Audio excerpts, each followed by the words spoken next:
Ouais, bonsoir à tous les gars, c'est JC, voilà, je vous fais le débrief du match de suite après le match, là, donc avant d'aller me coucher, qu'après demain je travaille là.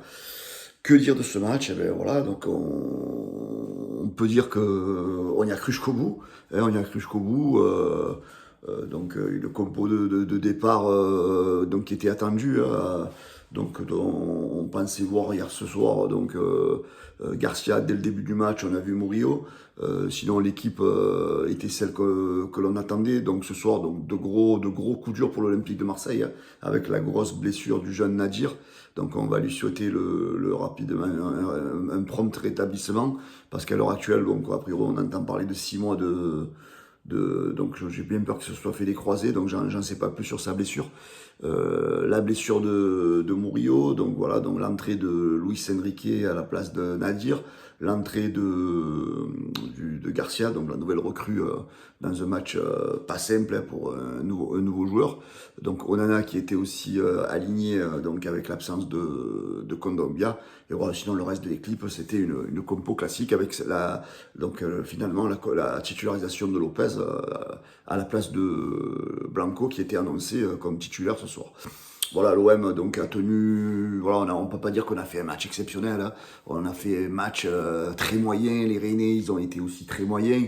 On a la chance d'ouvrir le score, de mener 1-0 sur un bon centre de Garcia. Donc c'est ensuite dans le ballon est donné sur le côté à Verretou qui met un superbe but, hein, l'Olympique de Marseille. Donc on ouvre le score, on mène 0.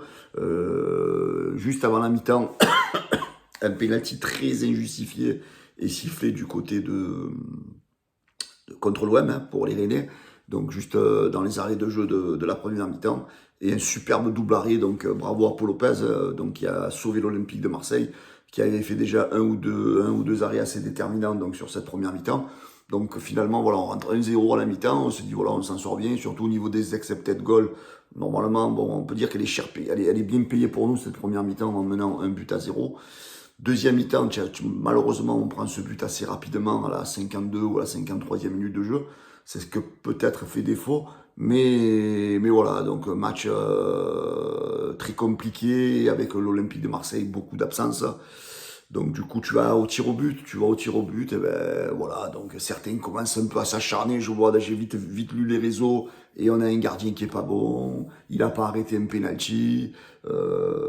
Après, entre autres, je voudrais quand même vous dire que le gardien René, il n'a pas arrêté de penalty aussi, hein, parce que le penalty, c'est nous qu'on l'a raté, c'est Gigot qui l'a mis sur la transversale. Voilà, donc le gardien René, les gars, il n'a pas fait d'arrêt non plus, hein. Voilà, donc alors arrêtez de critiquer Paul Lopez, hein, parce qu'il faut bien qu'à un moment donné, ceux qui n'aiment pas Paul Lopez, ils le critiquent.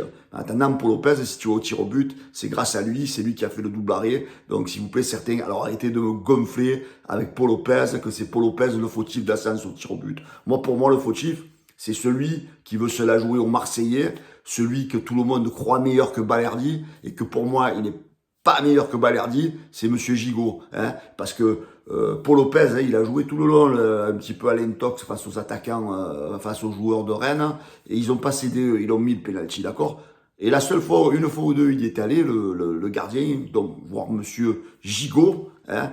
Donc il s'est fait déstabiliser, Monsieur Gigot, parce qu'il veut faire le nerveux, il est constamment en train de vouloir faire le nerveux. Alors Gigot, avant de vouloir faire le nerveux, concentre-toi un peu s'il te plaît. Arrête de vouloir faire le guerrier de je sais pas trop où, parce que tout le match tu m'as gonflé, de toute façon, tout le match tu m'as gonflé, tu es toujours en train de dézonner, là j'ai vu ta carte, là, ta map, là je sais pas comment on appelle ça, là. En fait tu es de partout sauf en défense en fait, voilà Gigot. À un moment donné il va falloir un peu te...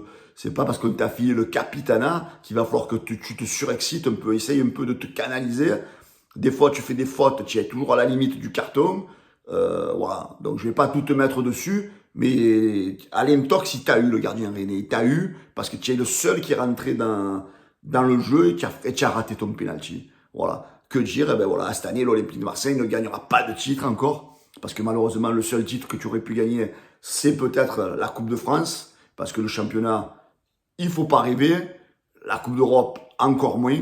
Voilà. Donc, tout ça, moi, je voudrais le dédicacer au plus grand fautif, hein, j'en reviens chaque fois, c'est Monsieur Pablo Longoria pour moi, hein, parce que ce soir, si tu perds contre Rennes aussi, c'est parce que beaucoup de sa faute à lui, hein, quand tu vois tous les joueurs qui ce soir étaient absents, tu as joué quasiment avec une demi-équipe, avec tous les joueurs qui sont partis à la CAN. Donc, bravo Pablo Longoria pour ton recrutement spécial CAN, hein, où ce soir, eh ben, ça a fait défaut à l'équipe. Voilà les amis, que dire de plus? Je suis dégoûté. Allez, je vous souhaite à tous une bonne nuit et à bientôt. Ciao.